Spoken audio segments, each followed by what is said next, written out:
From Hollywood, Colgate Tooth Powder for a breath that's sweet and teeth that sparkle presents the Mel Blanc Show.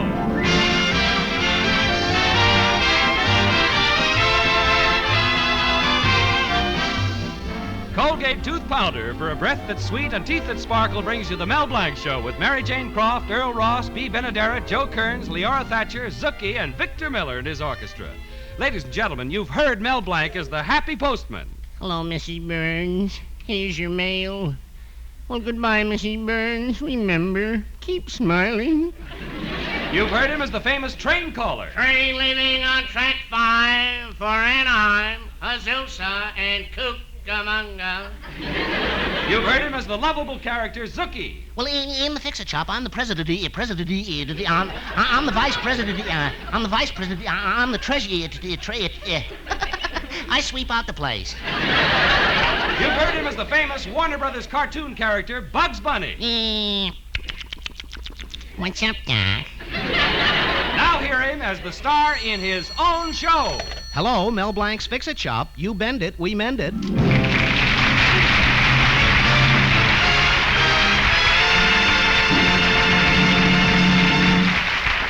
let's drop in at Mel Blanc's Fix-It Shop, where you're pretty sure to find things in an awful fix.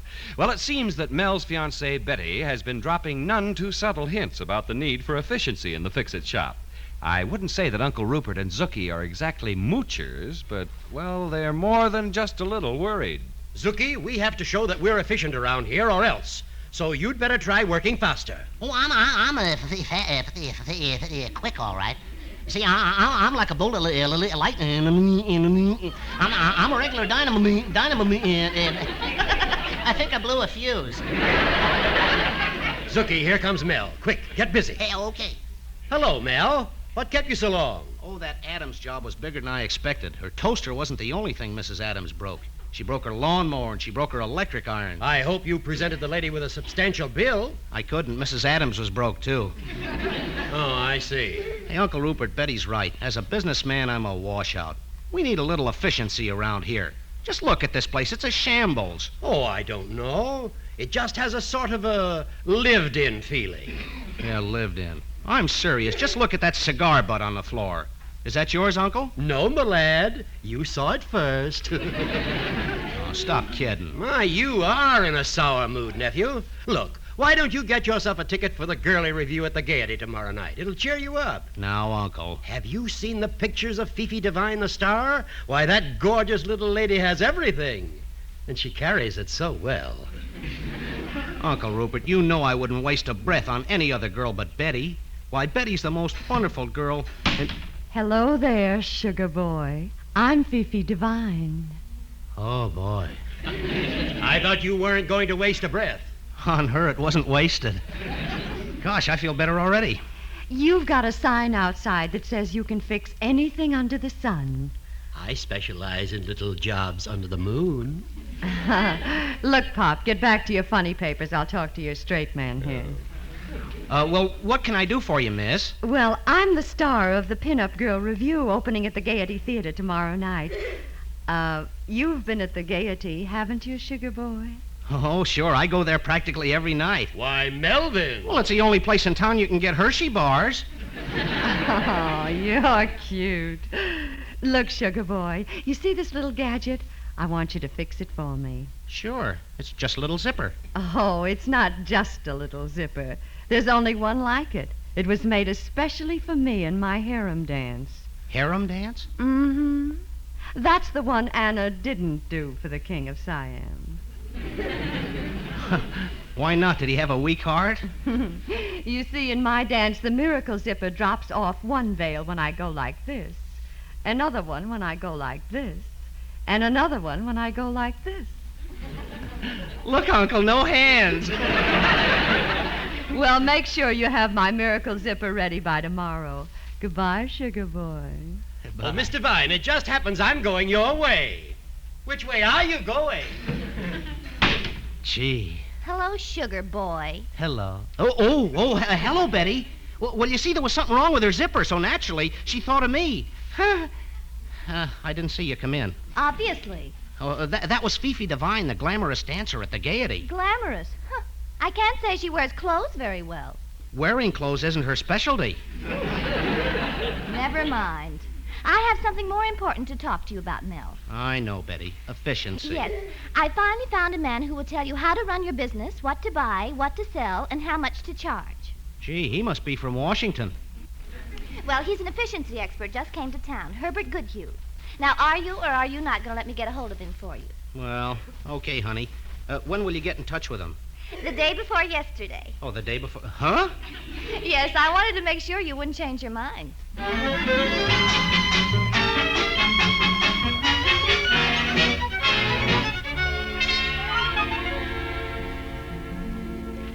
Mr. Blank, I'm Herbert Goodhue, the efficiency expert. How do you feel?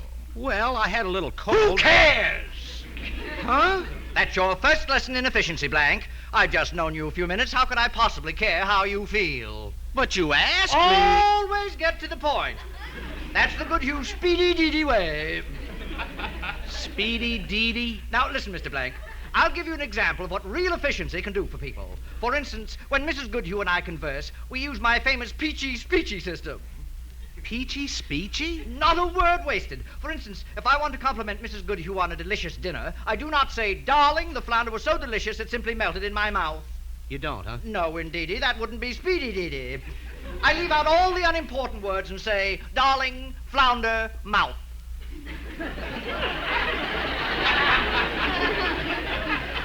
Well, I guess you can get away with that as long as you say darling. What's that you're fooling with? Oh, I have to see about Miss Fifi's zipper. Well, what you do outside of business hours is no concern of the Goodhue efficiency program. Mr. Goodhue, I don't think you understand. I see I'll have to change your whole business approach. First of all, how do you say no to your customers? Oh, I just open my mouth and it rolls out. Awful. When you say no, you've got to make people realize you mean it. Oh? I have proved that dogs and guinea pigs, that when you shake your finger in their faces and say no, spelling it out, N-O, they react fastest. Well, what about the dogs and guinea pigs that can't spell? Number 2, another feature of my speedy-deedy plan. Yeah? Look at this mad jumble here in your shop. When I'm through, every time you turn around, you'll fall over just what you're looking for. It never fails. Do you sell accident insurance, too? And number 3, that's the hearty-to-party way of saying goodbye. Gosh, I better write all these things down. It's a goodbye with just a touch of hello in it, like this. Goodbye!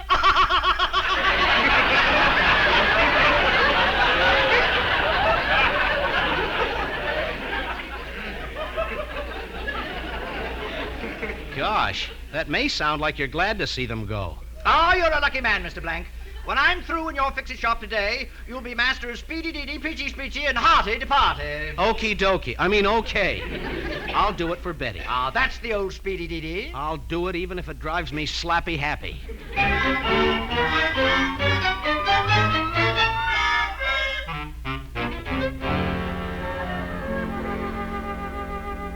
You want me to fix this vase, Mrs. Otis? Yes, if you please, Melvin.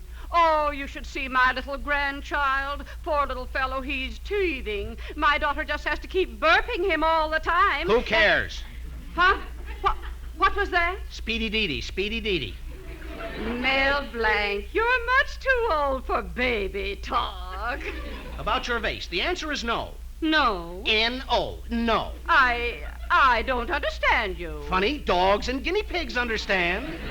Take your finger out of my face. I think you've gone mad. Give me back my vase. Okay, where is it? Oh, My vase! My precious Chinese vase! you see, another feature of the speedy-deedy plan. You can't turn around without falling over just what you're looking for. It never fails. I'm getting out of here, but you're going to pay for that vase, and I'm going to tell everybody to stay away from this store. Oh, Mrs. Otis, I almost forgot. Hardy to party. Goodbye!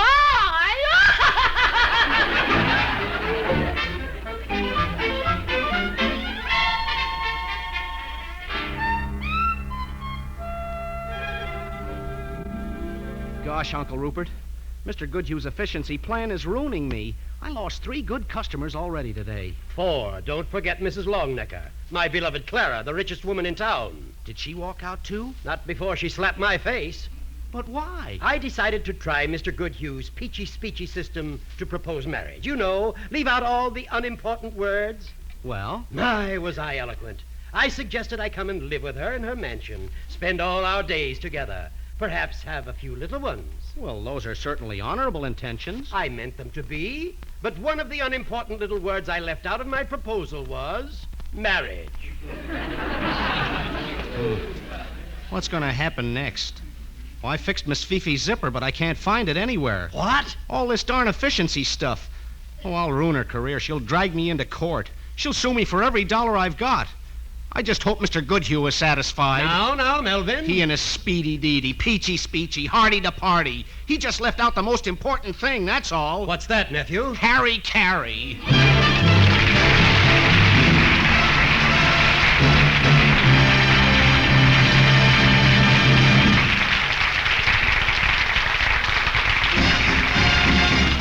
Use Colgate tooth powder, keep smiling just right.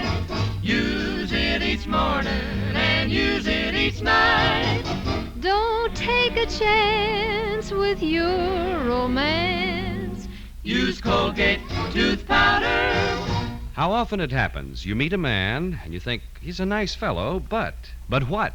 Well, you hate to say it, but it's that little breath of trouble. I mean, unpleasing breath. And the chances are this chap doesn't dream that a breath of trouble is tagging him, making him unpopular, hindering him in business, spoiling his fun. Without suspecting it, you may be the victim of unpleasing breath.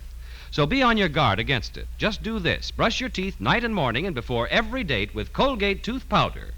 For Colgate tooth powder cleans your breath as it cleans your teeth.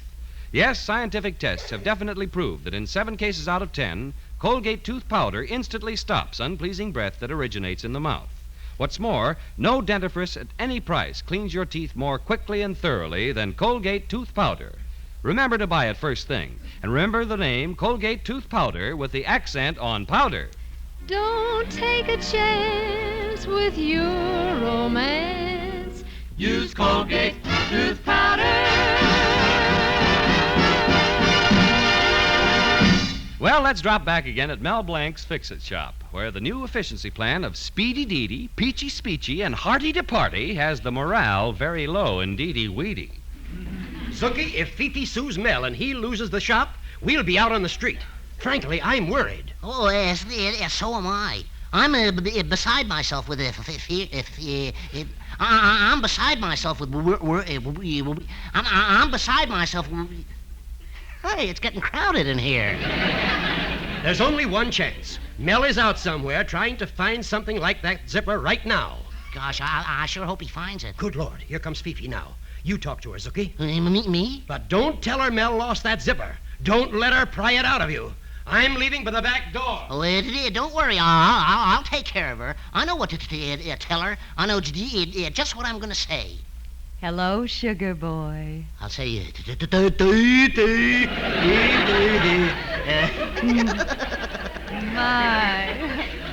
My, you're cute. Who are you? I'm Zuki. I work for Mel. Where is your boss? I came to pick up my zipper. Oh, well, Mel just stepped out for a He'll be back in a couple of he'll be back in a few I think he got lost. Well, we don't need him, Zookie. Fifi just wants her zipper. Now tell me where Mel left it. Come on, sugar boy. No.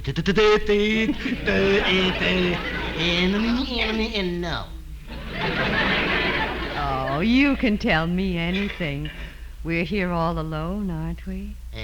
Just you and me. Mm-hmm. That's nice and cozy. But I can always call for help. We're all alone. And after all, you're a man, and I'm a woman. Well, let's leave it that way, huh? Oh, I'm tired of this. You tell that pin-headed boss of yours, if I don't have that zipper for my show tonight, I'll sue him for every dollar he's got. Don't you butt me. Do you know what that zipper's supposed to do for me tonight? Oh, sure. Keep your shirt on.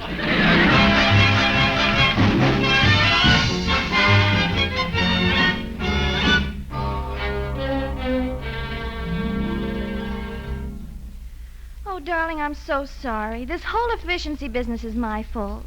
But I was just thinking of you. Oh, it's not you, Betty. It's just that I'm not good enough for you. Mel, don't you dare talk like that. Well, I know a couple of people who can't see why you want to marry me. Your mother and your father. Well, darling. Your grandmother. Uncle Emmett. Cousin Oliver. Darling. And then there's a couple of others. Mr. Thayer, the banker. Mr. Cooney, the traffic cop. Mr. Abernathy, the taxidermist. Darling, stop. My old scoutmaster. My landlady. The 4-H Club. The American Legion. The Shriners. The UNO. Oh, darling, you're such a fool. But I do love you. And I love you too, Betty. I'll get out of this somehow. I'll just keep a stiff lower lip. Mel, the expression is upper lip. Well, can I help it if it's my lower lip that's trembling?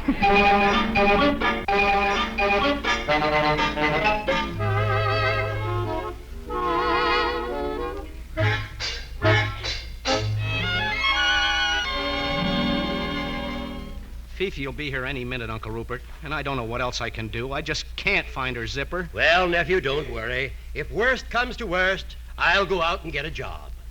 Gosh, I'd hate to see you spoil your record. Oh, my gosh, here comes Dr. Krab, the veterinarian.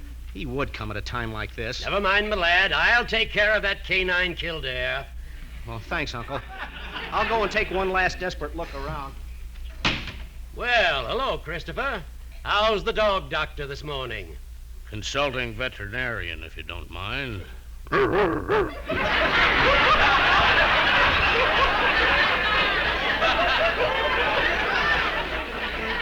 What's the matter with you? Nothing's the matter with me. Got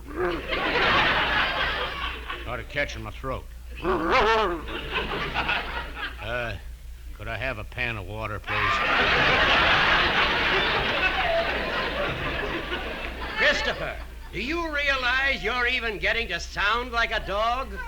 Why, thank you, Rupert. Dog is man's best friend. In fact, I understand them. You understand what dogs say? Why, certainly.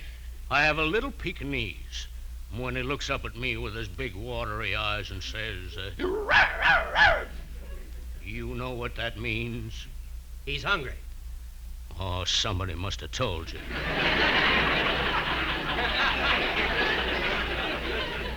But dogs are wonderful.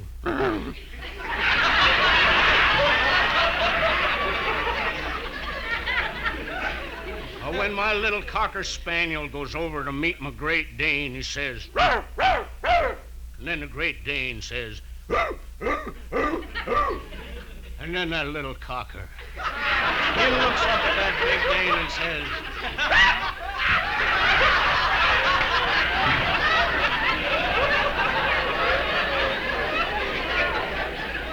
And what does that mean? I don't know, but they sure understand each other. Oh, please go away. Yeah, I must be going now. But remember, elephants need your sympathy, especially adults. They blow their nose and wait so long until they get results. Well, bye.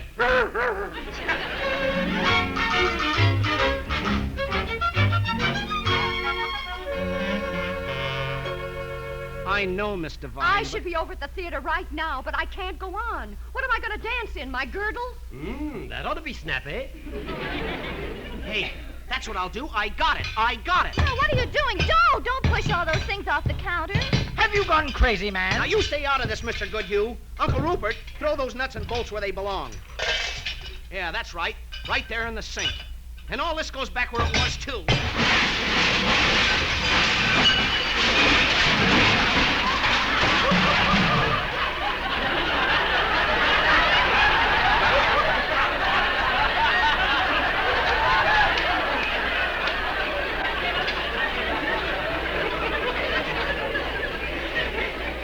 That does it. Mel, what have you done? Goodness, the fix-it shop's a shambles. Everything just the way it was yesterday morning. The same mess. The same mess? Are you sure, Mr. Goodhue? I Exactly should know. the same? I should know. Oh, that's great. That's wonderful. Darling, where are you going? To get Miss Fifi's zipper. Now that everything's in order again, I know just where it is. Here, you see? It was inside Mrs. Zabrowski's zither. You know, Z for zither and Z for zipper. Oh, let me have that zipper. I've got to run to the theater. And to show you there's no hard feelings, I'll bring my car around for you to fix. Well, what's wrong with your car? You know me, sugar boy. I strip the gears. So long. Something else I can do for you, Mr. Blank? Mr. Goodhue, the answer is no. No? N-O. That spells no. Goodbye, Mr. Goodhue. You know, hearty to party. Goodbye!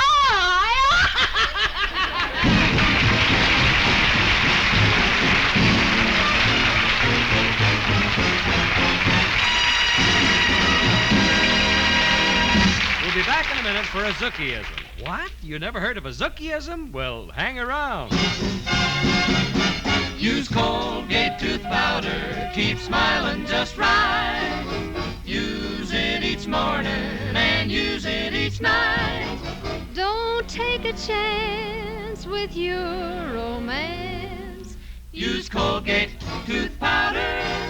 Look, let's face the facts. A little breath of trouble, I mean unpleasing breath, is no respecter of persons. Girl or woman, man or boy, teamster or tycoon, debutante or duchess. All are possible victims of unpleasing breath.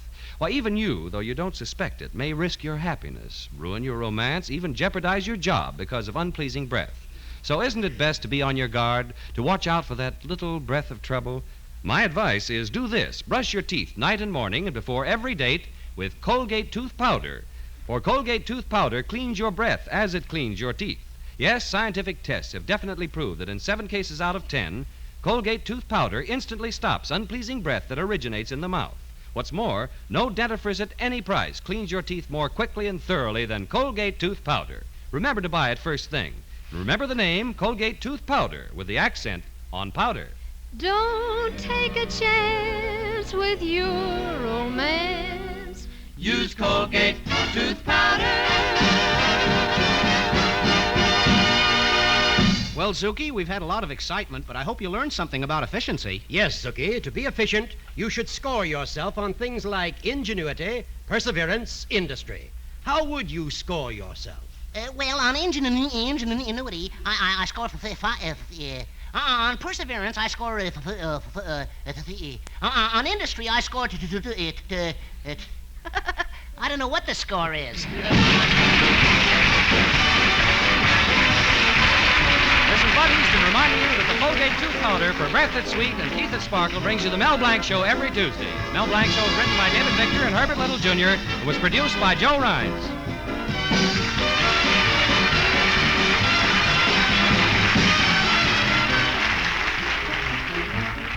Say hello to Halo Shampoo if you want naturally bright and beautiful hair. For Halo Shampoo contains no soap, therefore leaves no dulling soap film. Halo lets hair sparkle with natural brilliance. Even in hardest water, Halo makes oceans of rich, fragrant lather to quickly carry away loose dandruff and dirt. Halo needs no lemon or vinegar rinse. Say hello to Halo and goodbye to dulling soap film. Get Halo Shampoo at any cosmetic counter.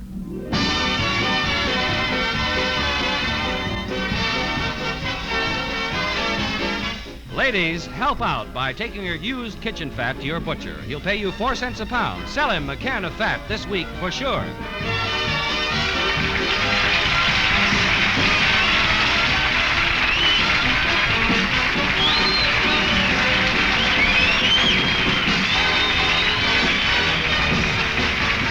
This is CBS, the Columbia Broadcasting System.